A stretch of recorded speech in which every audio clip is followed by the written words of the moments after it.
Hey everybody, welcome to issue episode 44. I think this is the real 44. I think the last issue I said was 44, but it was 43. Um, Sorry, I'll check that more often. I start recording and I'm like, what episode am I on again? I have to go back and look. But this is episode 44. Today's episode, I'm gonna talk about my weekend haul. I don't know exactly when this is gonna post. If it's a 44, it'll probably post on a Thursday. But this is my previous. I'm recording this on a Sunday, so I'm just recording what my haul was this weekend because I got a few things that might be of interest. I kept going with. I'm keeping up with getting an album, a reissue on Amazon. I'm still looking for for vintage stuff when I go to the stores and whatnot, or my Discogs. But I also just kind of making it a point, kind of like almost like my like a subscription or something. I'm just kind of every Friday I kind of order reissue on Amazon, and it's usually there by today. So I just wanted to show you this one. I got this one now. I started with Peace of Mind. I'll eventually go back and get Number of the Beast, but I started with Peace of Mind and Iron Maiden, and I'm kind of going through and getting them in order up until a certain one where I kind of like, I only want a finite amount of Iron Maiden albums, and I'm thinking it might not even, I mean, I guess I have to get Number of the Beast. I mean, it's kind of quintessential Iron Maiden, but it's an okay album. I mean, I like Run to the Hills, I like, Number of the Beast, I like, The Prisoner. I mean, they're a great album. Hallowed Be Thy Name. I'll probably get it, just, to have it. But really, it's not really that I'm specifically a Nico freak, meaning Nico McBrain, the drummer, but it seems like Peace of Mind, which is the first album that Nico played on, seems like that's kind of where he started. And that, again, it's because that's where the album I started with was Peace of Mind in '83. So I'm kind of going from there. The only live album I think I'm going to get, actually I got it coming, so I'll get to that in a second, but the only live album I want is Live After Death. I never had it as a kid. I borrowed it from a friend in the trailer park when it came out. He had it, and he was in the trailer park at the time. Well, yeah, I think it had been out already. But yeah, guy in the trailer park. This is the same guy who got me into Metallica. I never really was into Metallica until this guy, let me borrow some tapes. So again, I didn't have anything on vinyl, and I didn't have anything. I didn't have CDs yet. So pretty much all my albums were on cassette, and I had. He lent me Live After Death, and I liked it. So I remember he had the T-shirt, and I always thought that was cool. So Live After Death, pretty much the only live album I think I'll get from Iron Maiden. I don't really want like Rock in Rio or any of the new stuff. But I think as far as studio albums go, I think I'm going to go with Peace of Mind, Powerslave, Somewhere in Time, Seventh Son and the Seventh Son, and Live After Death. And possibly, but most likely not, Fear of the Dark. Or maybe even No Prayer for the Dying. I'm not sure. I'm not really a huge fan of those albums. I like Bring Your Daughter to the Slaughter. I like that song. I just think it's funny. And Fear of the Dark's got a few good tracks on it. I like the cover, so possibly I'll get Fear of the Dark. But really, it's this small pocket of Iron Maiden albums that I really like, right smack in the middle, over the 80s there. And again, I'll probably get Number of the Beast. But this is probably next to... it's funny. I think in order, it's funny. I think the ordering of the albums, too, are also my favorites. I mean, I love Peace of Mind's my favorite Iron Maiden album. I think my second favorite is Powerslave, and it came out, just after that. Let's see, 84? Yeah. And I got it on cassette. I think I got it, where did I get it at? 84, I was in 6th grade. I'm trying to think, because I got a bunch of stuff on cassette in 5th grade and in 6th grade. I want to say I got it at I think Full Moon Records was in Rochester, and I know it moved downtown Rochester, but I think there was another music store there at the time, right next door to the Video Junction, which was an arcade that was there. None of this stuff's around anymore, but I think Full Moon Videos was still across from the high school, kind of over near Joe's Hobby Shop, across in that plaza with Kroger. I think that's where Full Moon was, because I know I got Shout at the Devil there and a couple other albums right around that time. It actually got Shout at the Devil in 84. Yeah, 84. Might have been summer of 84. I got that at...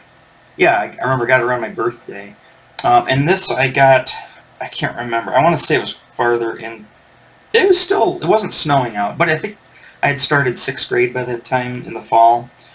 And I got Powerslave. And, I love the cover. Anything Egyptian for me was, I was really big into Egyptian stuff. I just thought that was so cool. And you had Iron Maiden with Eddie as this, statue. And I just loved looking at this. And it's funny, I didn't have the album per se, but I did have, and it wasn't a poster, what was it? I think I had a big full color version of the album, like in a magazine or something. It was kind of oversized. I remember cutting it out and gluing it down to like a piece of cardboard so it stayed flat, and I was just had it. I would just pull it out and then look at it. And, like I said, that was back in the day, and this is why I love albums so much is, you could pull this stuff out, and just look at it. It's just like, I talk about the comic book stuff. You can just look at the artwork and just notice every little detail and go, oh, there's a bunch of little guys down there. Oh, look at, they got this. Oh, look at, they're having, it looks like they're taking the body up into this pyramid, and and you just saw all this little detail. And, being an artist, I'm very hyper-focused on the art. And just looking at, like, the color, like I love the Iron Maiden logo type. And I love it when it's white and red, but I also like this white and gold, which, they're trying to keep the harmony of the color of the cover. I just think that's so neat. And then they do the Powerslave, the subtitle or the title of the album in that same gold. It's you can see that gold a lot in some of this stuff. I mean, this is painted, but like if I was to go at this with a like if I was doing this image digitally, I would just eyedrop one of these, whatever I flatted a color in. If it was this color, I'd eyedrop that, and I would use that in the graphics if it was like a comic book logo type, just to kind of keep this harmony of the page going, the color harmony. So little stuff like that on records. I mean, I zero in on any good album art. I'm sold on it. Even if I'm not a huge Nazareth fan, but I love I love the Nazareth covers, especially the ones done by. I mean, I just saw one the other day by Rodney Matthews. I didn't know he did any Nazareth. I know. They did use some Frazetta stuff. They used some Boris Vallejo stuff for Nazareth, but and not just Nazareth. With the other band, Molly Hatchet too. I'm not a huge Molly Hatchet fan. I mean, I know like the one song, the Flirting with Disaster and stuff, but I'm not a huge fan of that band. But I mean, I love their album covers, and and that's what kind of got me into music in general, especially heavy metal music. I mean, there's a lot of prog rock with Roger Dean art and stuff, and Rush has great covers, but I think that and Journey, of course, but I think overall, Iron Maiden has probably, as far as heavy metal album goes, hands down, there's no if, ands, or but. Iron Maiden has the best album art, and Eddie's cool, I'm not like, oh, because Eddie's so cool. It's just they have the best art. I mean, this is just, look at that. I mean, that's just amazing looking. My eyes just light up whenever I pull it off pull it out of the little thing down there. But no, I love it. I listened to it already. I mean, it's a great album. I mean, I love the track. It's probably my favorite track on it. I mean, 2 Minutes to Midnight's the hit single, and what's the other? An Aces High. Aces High is great. I mean, just bang. I love it when the concerts begin with Aces High, and I think. No, Live After Death was before. No, it was that Powerslave. I think Live After Death, doesn't that Start out with the Winston Churchill thing, and then bang into the concert. I think that's how it went. It's coming, so I'll look at it now if I remember it. Again, I didn't own it; I just borrowed it, so I had to give it back. I didn't have it very long time. I think he double taped it on a double cassette deck. I just dubbed it and kept my copy of the tape. And I think I may have even. I used to try to do this.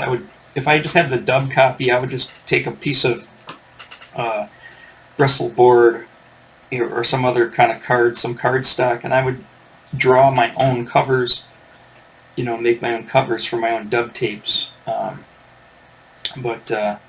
Yeah, I just love the artwork. So, sorry, I was talking about the music. I know the 2 hits on it were good. I like Powerslave. I like the song Powerslave. But probably Rime of the Ancient Mariner. And most people who love Iron Maiden love this album. Most people usually go to, Rime of the Ancient Mariner is the best song on the album, which is the final song on the B-side. And it's kind of like a longer, epic song, so I love it. But I mean, I love them all. I mean, I love every track on this. There's not one track on this album I don't like. Every one of them are great. Just like on Peace of Mind, every one of those songs are great. And Somewhere in Time, awesome. So the 7th, awesome. Those 4 albums in particular, every song is awesome. Some I think are better than others, but there's not a dud on any of those 4 albums. Once you get into No Prayer for the Dying or Fear of the Dark, there's a few that are like, they're okay, not that great. And again, even on Number of the Beast, I mean, I like most of them. 22 Acacia Avenue is just, I don't know. I mean, I like what it's about, and I think it's kind of funny, but it seems a little too. Well, I can't say it's corny because obviously the Dune song on or even Quest for Fire, and those are kind of corny as well. That's the cool thing. I mean, a lot of their stuff is cool, but at the same time kind of corny, and I like that. So I don't take it seriously. It's fun. It's fun music to listen to. If you sit there and I don't want to be sit around and be depressed and listen to sweet anxiety. What is the winter of my discontent? I mean, I don't want to sit there and listen to that music. I mean, it's a downer. I'm on an upper, and this stuff's definitely an upper. As a matter of fact, this afternoon I was finishing up some artwork, and I was starting to get a little groggy, and I threw this on, and it perked me right back up, got me through the end of that piece. So yeah, again, so I'm gonna keep that up. I don't know. Did I mention this before? Maybe I'm asking you like you could say yes or no. I did get these anti-static sleeves. I'm sure it's the back cover of that album. Band shot there next to the sarcophagus. That was always pretty cool. But I got these anti-static sheets. They're called Invest in Vinyl, I think, or I can't remember what the company's called, but these master sleeves with the paper, that rice paper in there, supposed to keep the dust and everything off of everything. But yeah, I got those. Got a package of those. I'm starting to do my albums, and just so you can see. My son's been helping me. He wanted to clean some records. I don't know why, but he thinks it's fun. So I've been pulling out everything that's not done. Everything that's not been re-sleeved and re-cleaned is there kind of on the floor wedged between those 2 cases. But in the record stand itself, those are the finished ones, the ones that I've already done. And again, I go through, I clean them, I listen to the whole album, checking for scratches, checking to see how much popping there is, that type of thing, checking for skips, and then I re-sleeve it in those new sleeves, and then put it back up on the things here. So this one's done. I did this one today. Listen to the album. I mean, it's a brand new album, so there was no issues with it. But I didn't give it a deep cleaning, obviously, but when you pull that stuff out of the cellophane, sometimes there's a little bit of dust, a little bit of like paper chips from like the stuff kind of thrown into the grooves. So I just hit it with the electromagnetic brush and the carbon fiber brush, and then gave a little bit of the juice, wiped it down, and then played it, and then sleeved it. So that one's ready to go. I'm just going to show you real quick here. I got, like I said, I was going to do these once a week, but I got impatient, and I was just like, you know what, because I think they were down to like the last like 10 or something of the Live After Death, and I think the Somewhere in Time. Oh no, it was the Seventh Son. This was like $5 cheaper than the other listing, so I ended up, and it was only like 2 left, so I threw them all in the cart, and I said, oh, screw it, I'll just get them all. I didn't get, like I said, I didn't get Number of the Beast yet, but I got the 3 that I was talking about in question, so they're all coming Tuesday. I'm not going to do like a whole, maybe I'll do, a video on all 3 of them, but most likely I probably won't have them all finished as far as, my processing of them, so I'll probably just start with, the next album would be Live After Death, which is 85, so I'll probably do a video on Live After Death, and, make sure I listen to that whenever, I don't know what time usually I get here in the afternoon before I do the videos, but I might have enough time. If not, I'll just do it the next day. But I'm going to go through and that's a double album, I believe, so that one's a little longer. So I got that one coming, and then I'll do Somewhere in Time, and then I'll do Seventh Son. But then I'll have all the Iron Maiden albums I want, as far as the studio albums and the full-size LPs. Now I just wanted to show you over here. Remember I was talking about the singles. So here on Discogs, like I said, I really like this site. Even if I only ordered a couple of things so far, and their prices seem to be pretty good, but I think a lot of it I just use for the information. And you've got like Number of the Beast single here. I want the singles, but I want to make sure they have their sleeves. I don't want to get them with generic, like this one here, it says, holy smokes, media condition, very good, but sleeve condition generic, meaning it doesn't have its original sleeve. This one's got a split seam here on the sleeve, but I want the sleeves because I want the artwork. That's kind of the whole point. I like having the singles of the singles, but also it's the artwork as well that I really want to have. So I think you can get Can I Play with Madness. There's another listing for like $8 or $9, and then with shipping it's like 10, which seems kind of crazy. I mean, you're buying a single for almost the price of an album, but these are hard to find. I never had any of them as a kid, and I wish I would have been a little more vigilant back then. I should have totally went after these. I mean, I knew what singles were, and I knew about singles. I had a few Journey singles and stuff like that, but I should have went back in and looked for the singles. I know Harmony House in Rochester probably had all of these at that time, and they were probably like $3 a piece. I think that's what singles were going for at the time, because the albums were about anywhere from like $8 to $15-ish for just a regular. Most of them were about 10 or just under 10 for a record. But yeah, there's the Can I Play with Madness. We got another Number of the Beast. Here's Flight of the Icarus. Let's see if I can. There's the image of the. It gives you the image of the back image of the single, and then the actual label on the album as well. And my turntable has the adapter, so I can play 45s is fine. But I'll definitely get this. I really want this one.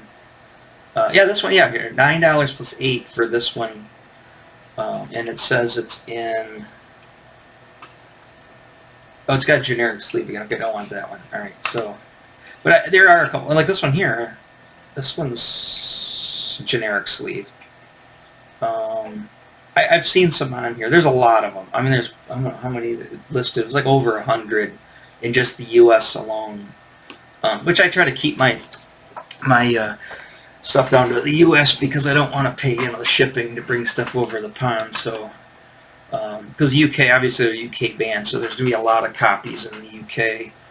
But no, I want, like I said, I want the 2 single. Although Seventh Son has 3 singles, technically, Clairvoyant is a single, so they have 3. But I want the 2 singles for each one of those albums. So you've got Flight of the Icarus, The Trooper. The Trooper is kind of hard to get because that's a pretty sought after one. There's the Trooper right there. They want 30 for this one. Conservatively rated Pixar. Yeah. They got okay, so yeah, so those 2, and then Powerslave. There was obviously 2 Minutes to Midnight and Aces High. Aces High is like Trooper. It's a little hard to find. I remember that Aces High poster down at that. Like I said, I think there was a record store before Full Moon moved into the one downtown. It had a different name at the time. I know it was right around the time the one Prince album. Well, yeah, it was like '84. So what was that one? I just remember them playing that Prince album all the time in there. The one with Raspberry Beret in it. Every time you walked into that store, I swear that same song was always on. Like I said, I remember you go next door to the Arcade Video Junction, try to. Well, I wanted to play that Star Trek game. The Star Trek game was so hard to play. Where was I at? There are 2 singles from Live After Death. I think one of them is Run to the Hills, which basically just has a different cover. There's Run to the Hills, the original one there. It's a pretty classic. And that same friend let me borrow the album. I remember he had the T-shirt of the Run to the Hills singles. He had a lot of cool stuff. He had a lot of the singles T-shirts, and that reminds me, Amazon or even the Iron Maiden website, they've got a lot of the T-shirts, and I put a bunch on my wish list. I don't need to have an entire closet filled with Iron Maiden albums, or Iron Maiden T-shirts, but I need to have a closet filled with a bunch of Iron Maiden T-shirts. But anyways, they have a Somewhere in Time, Stranger in a Strange Land. That one I like a lot. They have a T-shirt of that, and they've got a couple other good ones on there. But let's see if I can find that one. There's Clairvoyant there. Like I said, it's sealed. Faint Corner Crease. What do they want? That's crazy. Look at that. Now, see, that's one I would order. You've got the single. It's sealed. Very good plus. Mint condition copy. $6 plus $8.99 for Clairvoyant there. So I'm going to probably put some of this. Actually, I'll just add it to the cart for now. I'm probably just end up throwing it into my 15. So I got $15.53 out the door after tax and shipping. I mean, it's pricey for a single, but I mean, like I said, these are really sought after. Not even getting into the picture discs and stuff. But I'm just going to keep that in there for now. And then, like the Icarus, Run to the Hills, there's the Trooper. Yeah, look at what they want for Trooper. With shipping, you're talking $73. There's a picture disc of Run to the Hills. That's pretty sweet. I'm not huge into the picture discs, but I would, if I found one at a reasonable price, it's there, I'd probably buy it. I think they're running free. I think that's from the concert. I think that's from the Live After Death. They recorded it in Long Beach, I think, or it was Doddington. I can't remember. England. I can't remember however you pronounce that. Wherever they recorded. I think it was Long Beach, though. Because I've seen video footage of it, and I remember what Steve Harris is wearing, so it looks very familiar. Let's see. And the only crazy thing is every time I keep finding the Stranger in a Strange Land, Wasted Years is cool. So those are the 2 singles on what do you call it? Somewhere in Time is Wasted Years and Stranger in a Strange Land. But Wasted Years, it's like okay cover. It's just a computer terminal. It's not really super crazy looking. I still want it, but I like that song better than Stranger in a Strange Land. But there's 2 Minutes to Midnight. Aces High. Okay, Run to the Hills. I believe this Run to the Hills is the Live After Death single. There, here we go. Okay, so but look at that's the 7-inch. Okay, so, and look how much it is. Jesus, with the shipping, my God.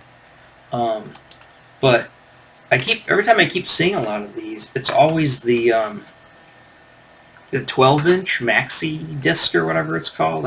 It's a 12-inch 45. It's just like, and they want a lot for them because I guess they were part of a set. They had a box set called like the first 10 years, and they had these 12-inch versions of all the singles in it, which are kind of weird.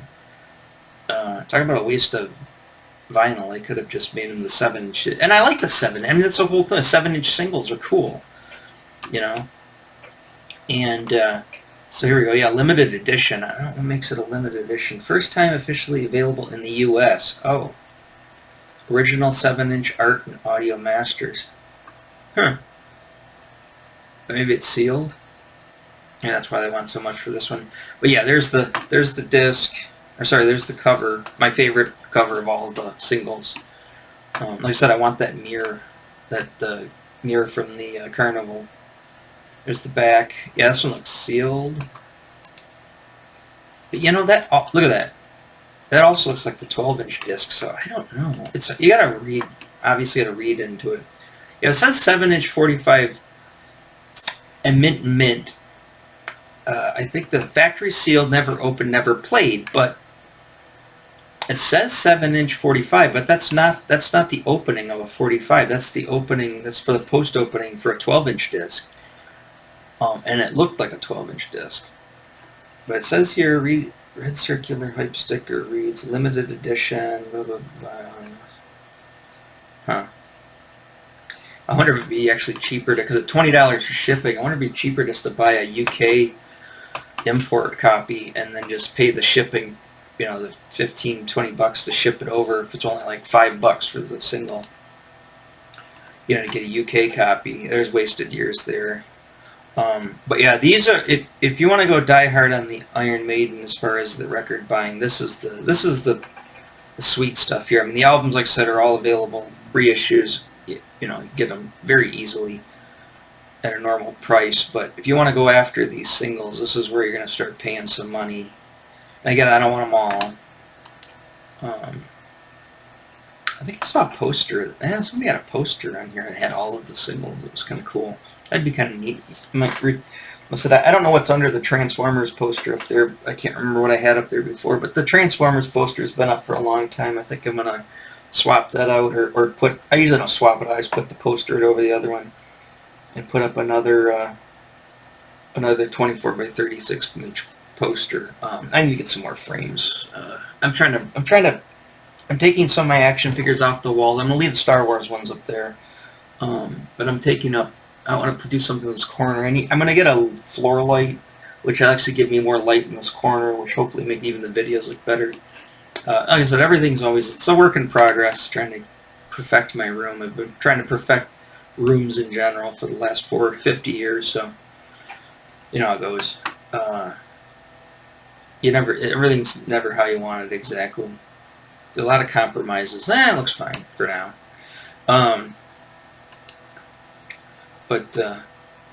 Yeah, so those are the singles. All right, I just wanted to go into that a little bit. Like I said, I got those coming. And then, that's that. These are the inner sleeves that I bought.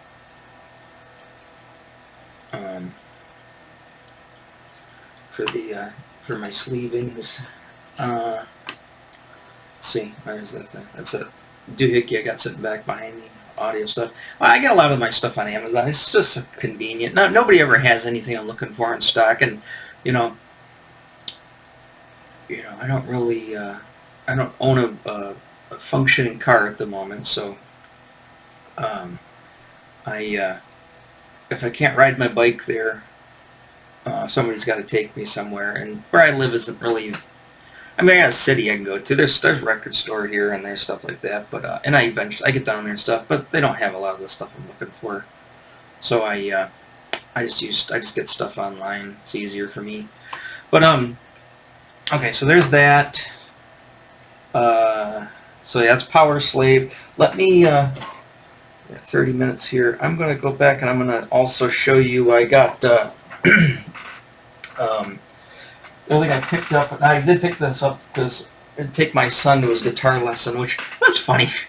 So I took my son to the guitar lesson, and it was also stupid too, but not the guitar lesson, but he he's getting angry because the amplifier he has for his guitar doesn't have a foot switch, and so he can't switch back and forth from distortion to clean channel without actually having to hit the button with his hand. So he needs a foot switch. Well, the foot switch for the amplifier he has, because he has a Spark, which is a cool amplifier, but it's a Bluetooth foot switch, and they want like $100 for just this foot switch. I'm like, so we were at the Guitar Center, and he had, for his lesson, because his lesson's on Saturdays at 12, and his grandpa ran us over to Saginaw there to go there, and they had, where he was looking at the pedals, he was looking for a foot switch that might work, but he came across the Metal Zone, the Boss Metal Zone pedal. Now, I had the Boss Metal Zone pedal, and that's like outside of the Ibanez Tube Screamer, the Boss Metal Zone is like the quintessential 80s young kid heavy metal distortion pedal, and he's like, "What's that?" And I'm like, "Well, no."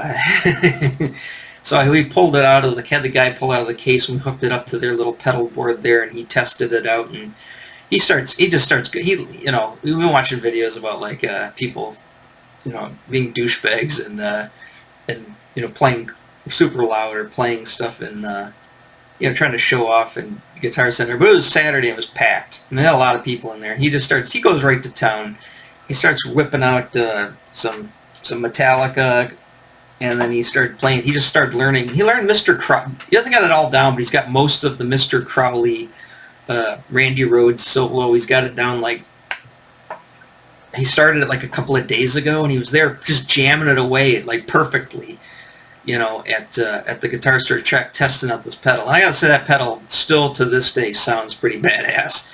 And it was a used version of it. I'm sure I'll get to that in a second. But so we ended up buying it. He had some money on him. He wanted to buy that, so I said, "All right, that's where I spend your money on. Go ahead. That'd probably be your best choice. That way you can get that classic sound, and you can foot switch back and forth." But then he went to buy it, and the guy said, "Oh, well, you can buy it, but you can't pick it up until Thursday because it's got a red label on it or something. They've got to clear it with like the police report to make sure it's not stolen goods." And I'm like, "What? I've never heard of that." I mean, I know people stole gear and tried to sell gear, but I mean, most shops, they try to vet that stuff, or the best they can, but they don't. I've never heard them ever say it. So apparently Guitar Center has to vet the stuff with the police reports to make sure it's not stolen. But then I thought, well, why did you put it on the sales floor to sell until that happens? Why don't you clear that out first and then put it on the sales floor? But they didn't. And so, of course, he was a little heartbroken, about he wanted to take it home with him. And so he bought it, but now he has to come back on Thursday, and he's got to get his mom or somebody to take him on Thursday to get it, and blah, blah, blah. So yeah, that was my little thing going on there at Guitar Center. And but when I got out of Guitar Center, we ran over to a Media Replay, which is this kind of resale shop of like all media. They have a lot of video games, predominantly video games, and movies and stuff like that. But they do have a pretty good vinyl section, which is pretty decent. I picked up a couple of things there. And I went there and looked, and they had 2 copies of Heartbeat City, and both of them were trash. They only want like $5 a piece, but they're so scratched. I was like, I'm touching those. But I did look over, and I had to do a double take. I'm like, what? I don't know if I was just talking about these. Remember I was talking about the Marvel Universe? So they had these. I'll put them in order here. And they, for the most part, this first one the back had a rip in the cover, which somebody tried to repair, and they didn't do the best job, so I ended up repairing it a little bit better. But other than that, it's flawless. And the other ones are absolutely flawless. Like, they look like a brand new. And these are old. These are from, like, 1987. Because, like I said, I wanted these for the longest time. And I've actually never seen the side of them. Because I wanted to, they were all in bags. Somebody had them bagged at the one comic book shop when they first came out in 87 or 88 or whenever it was. And And I was like, oh, what are those? And, the guy on the counter is like, oh, well, those are pretty hard to find. These are these collected versions of the Marvel Universe Deluxe Handbook. And I'm like, oh, I totally want those. But I never ended up getting them, and I think they might even, they're $6.95 cover, but they might even wanted more than that back in the 80s. So I found them all. I didn't find them all. There's 8 of them, I think. I got these are the first 4, and I said, oh, I'm getting those. So I said, how much are they? They weren't marked. So I took them up to the guy. I said, how much are these? And he goes, oh, if they're not marked, then they're cover price. I went, really? He says, yeah. And I go, so cover price is $6.95 US? He's like, yeah. I'm like, okay, I'll take them. Thinking like, this guy's an idiot. And then, I don't want to talk bad about the guy, but I mean, it's just like going like, okay. Yeah, he doesn't care. But I mean, he could have got a lot more for these. And, especially in the condition. I mean, outside of this one rip, the rest of them are in perfect condition. And, so anyways, he's ringing me up. He says, how many got there? 4? I say, yeah. He goes, well, if you buy 2, and any of the comics or graphic novels, if you buy 2, you get 1 free. And I'm like, okay. So I got them for less than that. I got these for, I don't know, what were they? It's like $5 a piece, ish. 4 something a piece. I mean, that's insane. So I totally got lucky in these ones, and that's just like the Marvel Universe. I mean, I should do a whole video on these, but I've done the Marvel Universe to death. You guys probably don't want to, just like the Tron videos, probably don't want to hear any more Tron. But yeah, so these are perfect, and these aren't digital colored. I mean, these have the original style of coloring, comic coloring, and I believe this is Hudson paper, if I'm not mistaken, which is their premium paper stock that Marvel used back in the day. I mean, these are before all the trade paperback craze, when they didn't have a lot of trade paperbacks. And I think you get you get the first 2 issues in this one, second 2 issues. So we got, so what's that? 4 times 2, 8. So there's 8 out of the 15. I don't think they have the Book of the Dead ones. I think they just do 1 through 15. So I know there's 4 more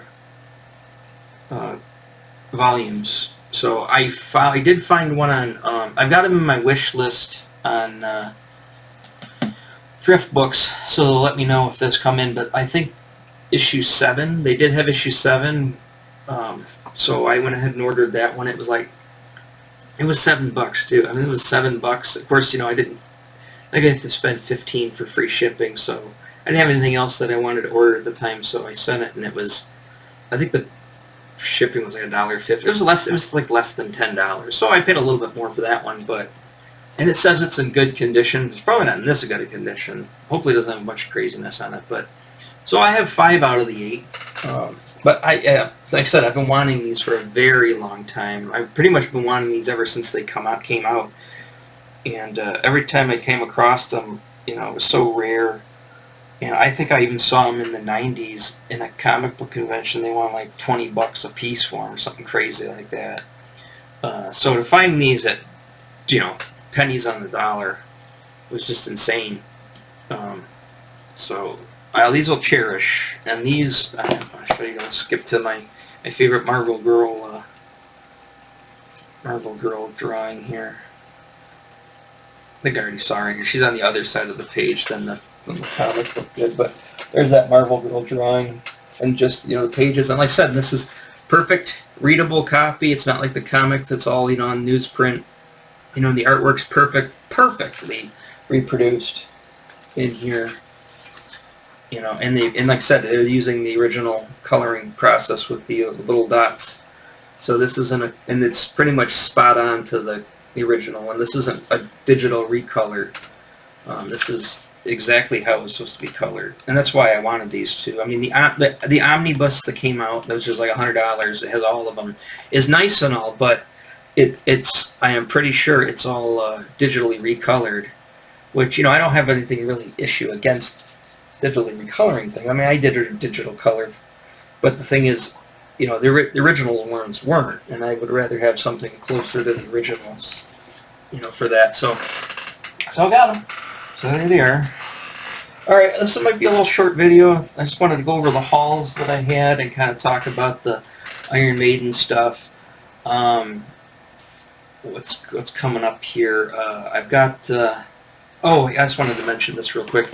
So, I didn't get very far in this second Amber book, The Guns of Avalon. I'm having the same trouble I had with the first book. I only got to page 38. I just got through this 38-page first chapter, and I just finally got through it, and it was a slog. I couldn't read the whole chapter in just one sitting. I read like 5 or 6 pages, and it was just like, I usually read these before I go to bed, and this one put me to sleep a bunch of times. And I finally got through the first chapter, and, sorry, I just love my used book smell. But I didn't read it last night, and I find it boring me to sleep. It's just, nothing's really happening, you know, and I don't know, for these being so acclaimed and such great novels, I find them to be a snore fest. You know, I did not like the first book. You know, I got this book. I mean, I love the covers. I love these covers. You know, and I've got the rest of them in the first series, the first 5. I don't have any of the later ones, the ones that came out in like the late 80s into the 90s, but I've got all the originals. And these are all the original of the Avon books. I think they were... I know these might have been the originals. I can't remember. When did it copyright? 1972. And these are the... well, so that's when the story was copyrighted.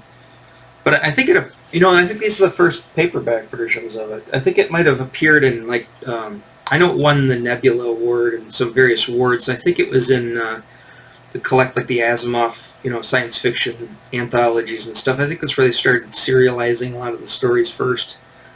But this is the first Avon printing, 1974. So I think this is the first. These are the first printings of them. Yeah, I'm not. The story's just boring. I'm just not enjoying the story at all. I'm hoping I'll have better luck. Like I said, I've got the John Carter books, the Princess of Mars and Thuvia and all those ones coming from Thrift Books. I bought a set of those for really cheap, and they're not the original you know, not obviously not the original William S. Burroughs editions, but they're the ones from, like, I think it was Del Rey or something. It was the 80s ones, the ones that came out in the late 70s, early 80s, which is the ones I remember from being at the bookstore. So I got those versions, and, you know, I read Princess of Mars before in Thuvia, but I've got all 5. I think it's 5 or 6. No, it's 5 of them. I think I've got all 5 of them. Yeah, I got all 5 of them coming tomorrow or the next day or whatever. And those are.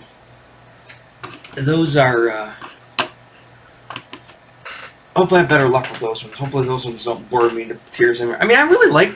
I mean, I said I didn't read this back when I got back into, you know, my early 20s, when I was going back and reading a bunch of books that I wanted to read because I couldn't read very well when I was a kid, you know, and I didn't, you know, didn't have very good comprehension skills, and, you know, I had, you know, what amount to be what people thought back then were learning disabilities. So, you know, I mean, I was in all the special ed classes in high school and junior high. You know, they put me in there with all the dumb burnouts, you know, so